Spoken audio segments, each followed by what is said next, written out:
नमस्कार बंधुरा आमी प्रियंका नतून दिने निये एसेछि आरो एकटा नतून व्लग। सकाल सकाल रेडी हये बेरिये पड़ेछि। एखन बाजे सकाल 8टा। एखन जाबो एकटु मंदिरे। आमादेर आजके चेक आउट टाइम आछे बेला 11:30टाय। तार आगे दुटो जायगा घुरे नेब, तारपरे चेक आउट करे आरो किछु जायगाय घुरे तारपरे बाड़िर दिके रওনা हब। एसे गेছি कंकाली मायेर मंदिरेर एखाने। जेमन प्रत्येकटी मंदिरेर बाइरे विभिन्न रकमेर प्रसाद फुल पाওয়া যায়, एखानेও पाওয়া যায়। एटी कंकाली मायेर मंदिरेर थान। एखाने आमरा जाबो एकटु मायेर दर्शन करे आसबो, तबे भेतरे कैमेरा बा भिडियोग्राफि करा जाबे ना। एटा माना हय 51 पीठेर एकटी पीठ और एखाने सती मायेर कंकाल पड़ेछिलो। ताई आपनिও যদি আসেন এই জায়গাটি অবশ্যই একবার ঘুরে যাবেন। এখানে আশেপাশটা দেখতেই পাচ্ছেন। এখানে বিভিন্ন রকম দোকানও রয়েছে। ওই সোনাঝুরি হাটের মতোই জিনিসপত্র আছে। তবে আপনি সোনাঝুরির হাটে যদি কিছু কিনতে ভুলে যান, চিন্তা নেই, এখানে পেয়ে যাবেন। দাম মোটামুটি একই। এখানেও আদিবাসী নাচ হচ্ছে দেখুন। এনাদের বিভিন্ন রকম গান রয়েছে। এনারা একটি অন্য গান গাইছেন, কি গান আমি বুঝতে পারছি না, তবে আপনাদের সাথে ভয়েসটা একটু শেয়ার করছি। আপনারা শুনুন, আপনাদেরও ভালো লাগবে।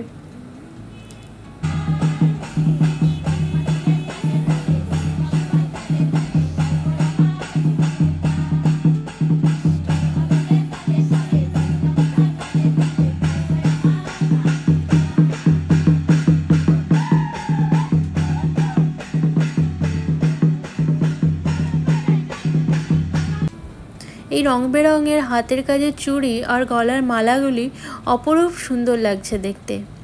চলুন, এখন এসেছি বিশ্বভারতী ক্যাম্পাসে। আপনারা অনেকেই জানেন কোভিডের টাইম থেকে এই ক্যাম্পাসের ভেতরে এন্ট্রি দিচ্ছে না সাধারণ মানুষের জন্য। তো বাইরে থেকেই যতটুকু সম্ভব আমরা দেখছি আর ভিডিওটা বানিয়েছি। তবে আমি একটা সাজেশন দেব এখানে, যে আপনারা যদি টোটো করে আসেন তাহলে অবশ্যই একটা গাইড নিয়ে ঘুরবেন। যদি আপনারা এখানকার ঐতিহাসিক তাৎপর্য জানতে চান তাহলে অবশ্যই গাইড নেবেন। এসে গেছি বিশ্বভারতী মিউজিয়ামে। ভেতরে মিউজিয়ামটা খুব সুন্দর ছিল। এখানে এন্ট্রি ফি 100 টাকা পার হেড। যেহেতু ভেতরে ফটোগ্রাফি ভিডিওগ্রাফি নট অ্যালাউড, তাই জন্য কোনো রকমের ফটো বা ভিডিও আপনাদের সাথে শেয়ার করতে পারলাম না। এই দিকে যাচ্ছি, ওনারা বললেন এইদিকে রবীন্দ্রনাথের বাসভবন আছে। চলুন দেখা যাক। তবে এই জায়গাটি এত সুন্দর, এর আগে আমি কখনো আসিনি। বিশ্বভারতীর ক্যাম্পাসে ঢুকেছি, কিন্তু এই জায়গাটিতে কখনো আসা হয়নি। বট গাছের ঝুড়িগুলো কি সুন্দর বড় বড় হয়েছে দেখুন। এই জায়গাটিতে এত সুন্দর ঠান্ডা, মনে হচ্ছে এখানেই বসে থাকি। আর আজ প্রচণ্ড গরম। কালকে ওয়েদারটা অনেক ভালো ছিল, কিন্তু আজকে অনেক রোদ আছে আর আজকে অনেক গরমও। এটি রবীন্দ্র ভবন। রবীন্দ্রনাথ ঠাকুর যখন শান্তিনিকেতনে আসতেন তখন তিনি এখানে থাকতেন। তবে বাড়িটির অবস্থা ভালো নয়, তাই আর ঢুকতে দেন না। এটি রবীন্দ্রনাথের সেই সময়ের ব্যবহৃত গাড়ি। দেখুন আজও কত সুন্দর আছে গাড়িটা।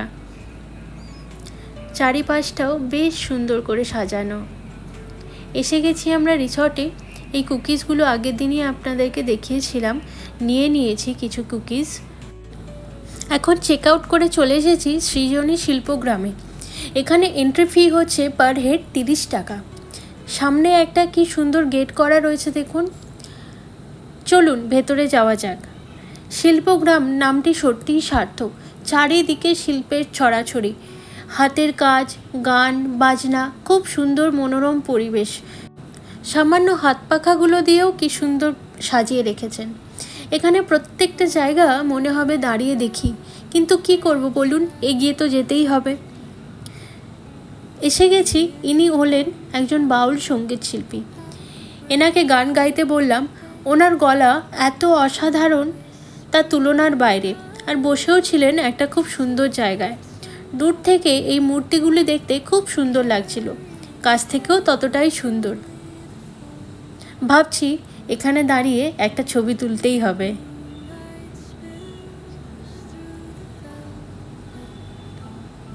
ছবি তোলা হয়ে গেছে। চলুন সামনে দেখি কি হচ্ছে। দূরে দেখতে পাচ্ছেন আদিবাসী নৃত্য। এখানে প্রত্যেকটা জায়গাতেই প্রায় গেলে আপনি দেখতে পারবেন। এনারাও আলাদা একটা গান গাইছেন। কি গান চলুন একটু শোনা যাক।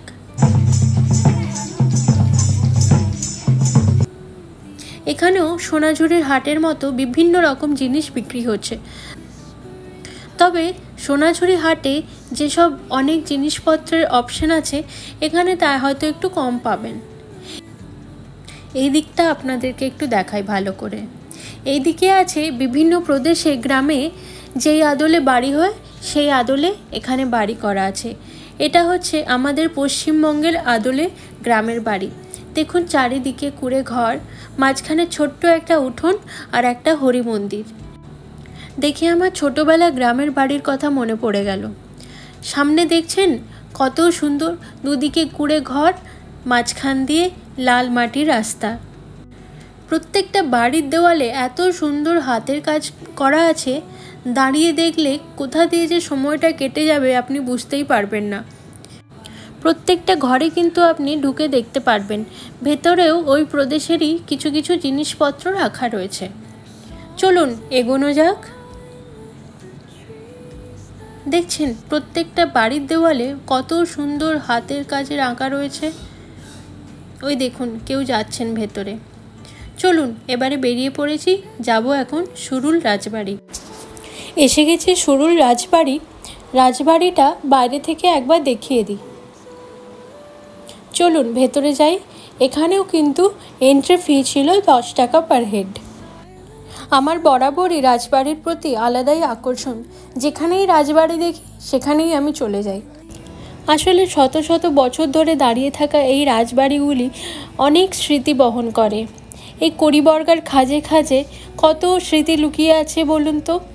এক সময় জমজমাট দুর্গাপুজো যখন হতো, ভাবুন এই সিঁড়ি দিয়েই উঠে যেতেন মানুষজন প্রতিমা দর্শনের জন্য। সেই সব কাল্পনিক স্মৃতি ভাবলেই কত সুন্দর লাগে, তাই না?